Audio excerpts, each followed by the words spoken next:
Good morning, everyone. I am Sunil Bhandari, and I will be presenting Project 2.4, which is Thermoplastic Composites by 3D Printing and Automated Manufacturing to extend the life of transportation facilities. The PI for this project is Professor Roberto Lopez Anito. The co-PIs are Mr. James Anderson, Professor Douglas Gardner, and Professor Yusu Han.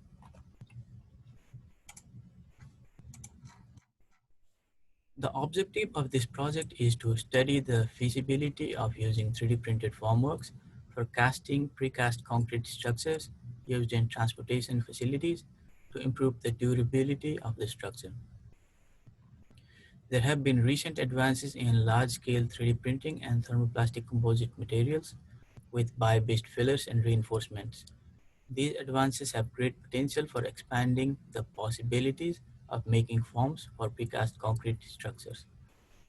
The 3D printing technology for making forms and tooling for precast concrete is expected to reduce labor cost and minimize waste. 3D printed forms allow design optimization of precast concrete parts since the additive manufacturing cost is only a function of thermoplastic material weight and is independent of part complexity. Furthermore, hydration channels and embedded sensors can be easily incorporated in the 3D printed formworks. Additionally, 3D printed forms can become asset since thermoplastic composite material can be reprocessed. For this study, we start with the preliminary design, which is basically the enclosure for the precast part geometry. We move on to geometric design, where we divide the formwork into suitable pieces for assembly before pouring the concrete and for demolding operations after the part is set. For this, we need to consider the stresses in the part as well as the stresses in the joints that we design. We need to select a suitable material that can withstand the hydrostatic loads from fresh concrete and keep the stresses and deflections within acceptable limits.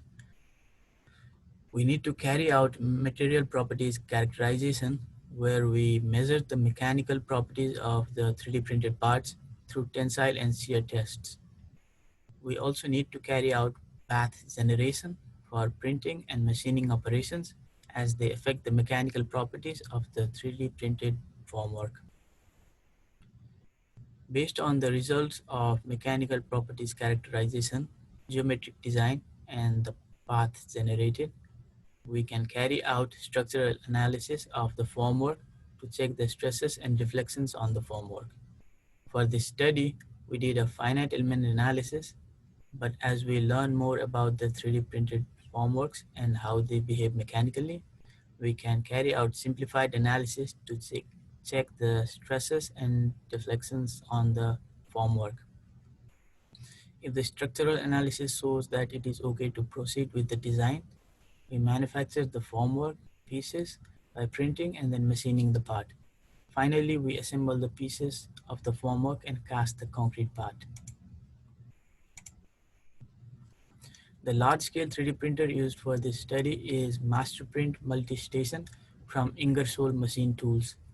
It has a build volume of 60 feet by 22 feet by 10 feet. It can print at a rate of 150 pounds of thermoplastic material per hour. It has a detachable 5-axis machine head for finishing and machining operations. As of 2019, it was the largest additive manufacturing equipment of its kind. Comparing the large-scale 3D printer with a typical desktop 3D printer, the large-scale 3D printer has a build volume of 60 feet by 22 feet by 10 feet, whereas a typical desktop 3D printer has a build volume of 1 foot by 1 foot by 1 foot. So about 3,000 of these typical desktop 3D printers can fit in the build volume of the large-scale 3D printer. The extrusion rate for a typical desktop printer is about 3 to 5 cubic inches per hour, whereas that for a large-scale 3D printer is about 3,000 cubic inches per hour. Note that these graphs are in log scale. Another important consideration is that Desktop 3D printers use filaments, whereas large-scale 3D printers use pellets, making certain operations like retractions of material not possible. So while using large-scale 3D printer, we need to consider continuous path, layer time, and screw speed that are not considered in desktop scale 3D printing. We consider different parts for potential feasibility study design. The ideal parts for using 3D printed forms are the parts with complex geometry, like topology optimized structures, or forms that can be used to cast the same part repeatedly, like a section of a box culvert. But for this feasibility study, we decided to go with part that had a simple geometry. We decided to do a design study using a pier cap. The pier cap used for the design study was 54 feet long, 3.5 feet wide, and 4 feet deep. It transferred load from 7 bridge girders to 3 piers. We needed to select a suitable material for use in the 3D printed forms. We compared different materials that can be used to make these forms. The most common material used in large-scale 3D printing is ABS reinforced with short carbon fibers. However, another promising option for the 3D printing material was wood-filled PLA. PLA is a biodegradable material. It was also more economical at $2 to $3 per pound compared to $5 per pound for short carbon fiber reinforced ABS. It has the mechanical properties that can enable the formwork to work well under hydrostatic loads of fresh concrete. It is non-reactive with foam release oil and fresh concrete. It can be easily machined to give a suitable surface finish. We tried out different surface finishes to find the most suitable surface finish for casting concrete. The as-printed surface had a very rough texture and would leave 4.5 millimeter undulations on the cast concrete. This was not considered acceptable, so we tried different painted and machined surfaces as shown in the figure on the right. Painting alone was not enough to get an acceptable surface finish. We tried face milling and ball end milling the 3D printed surface. Face milling was fast, but we needed the ball end milling to reach the sharp corners. A smooth surface was obtained as recommended by concrete casters, and we decided to use face milled surface without painting and use ball end milling where the face tool could not reach the sharp corners in the 3D printed part. The 3D printed parts have orthotropic mechanical properties, which means that the mechanical properties vary in 3 mutually perpendicular directions. The mechanical properties are highest in the one direction, which is along the path of the deposition, and lowest in the 3 direction, which is across the layers. Injection molded parts represent the highest achievable mechanical properties. In the graph, we can see that for the wood PLA material, the injection molded tensile strength is 8,100 psi, whereas the tensile strength for 3D printed test specimens in the one direction was 4,100 psi, and that in 3 direction was 2,300 psi.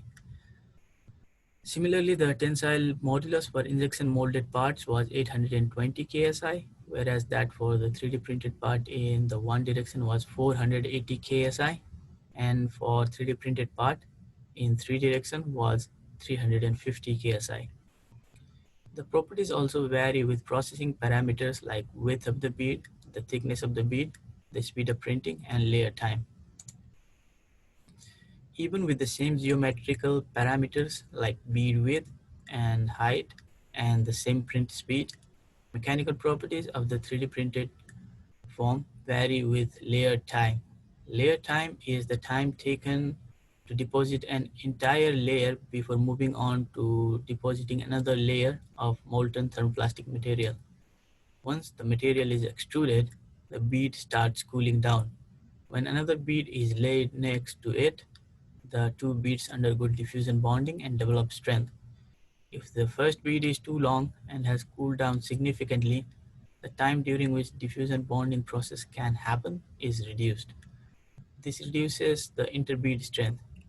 The case is worst when the beads are in two different layers and the time between the deposition of the beads in different layers is higher than that for the beads in the same layer. For a 54 feet long part, this would present a significant issue. We had to use a patent pending slicing method developed by Mr. James Anderson, which enables us to create layers at 45 degrees to the horizontal. Using 45-degree layers, the layer time could be lowered and layers with good bond could be developed.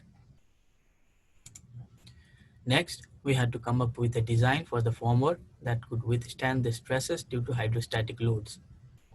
The initial design of the form was an enclosure that wrapped around the 3D model of the precast concrete part. One thing to consider is that the form is printed in different segments so that the concrete casting and demolding operations are easier. There should be minimum number of pieces possible for easier assembly and demolding. The joint should be designed considering the stress concentrations at the joints.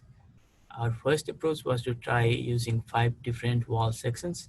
These wall sections would be assembled before casting. The walls were 1 inch thick with 2 layers of half-inch thick beads. We wanted to check stresses and deflections of such a formwork during concrete casting. The stresses were acceptable, but the deflections on the formwork were too high. We observed about 2-inch deflection at the center of the sidewall, which was too high compared to the 20 millimeter deflection limit placed by the precasters. Our next approach was to increase the thickness of the walls and to add ribs to the sidewall. This would increase the rigidity of the sidewall and reduce the deflections within acceptable limits. It worked, but the cost of the material and the time required to print the part increased a lot. We could not use this design. After a few iterations, we came up with a sandwich design that could be printed in a continuous path. The sandwich design would reduce material use while keeping deflections and stresses within acceptable limits. Since it could be printed in a continuous path, the printing time and interlayer time were both reduced. 3 of 6-inch bottom feet were added to the design. The bottom feet would allow 3D printed part to shrink freely and not be constrained by the printer bed. It would also result in reduced residual stresses and reduced warping of the printed part. We had to carry out the structural analysis of the finalized design. We used a linear static cell-based finite element model that accounted for the 45-degree print and the reduction in bead thickness due to machining. Based on this model, the stresses were within allowable limits. The maximum deflection was 6.4 millimeter, which was acceptable. The buckling loads were 6.9 times the applied loads. The formwork design was considered acceptable. Once the process of the form design becomes more common and we understand more about the mechanical behavior of 3D printed forms, we could use simplified analysis instead of the finite element analysis. Mold printing and assembling. One thing we need to consider is that we don't print the mold exactly as the final part.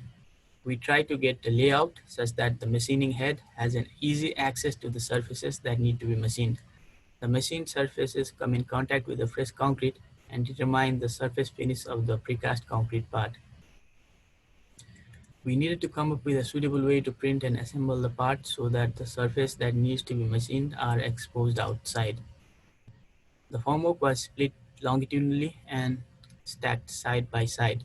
As a result, the surfaces that need to be machined were exposed outside and the face milling tool had an easier access to the surface.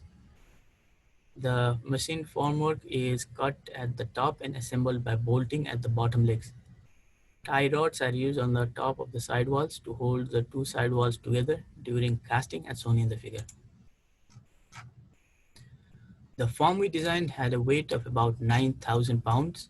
The total printing cost was $52,400. 27,000 of that was for the material. The total printing cost was estimated to be $17,000 and the total machining cost was estimated to be $7,500. The cost is about 4 times higher compared to the conventional wooden formwork, which is estimated at $15,000. However, if the part has to be cast has complex geometry, and if the extrusion rate of the 3D printer can be increased effectively, the price of the 3D printed formwork could be competitive with the conventional formwork. For more complex geometry parts with optimized shapes, we can get tremendous labor savings, and it overcomes the material cost. The labor savings make this such a viable technology in a vanishing skilled craft marketplace, and what makes all this research so valuable to the industry.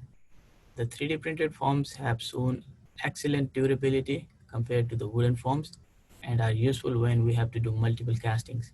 They have higher durability.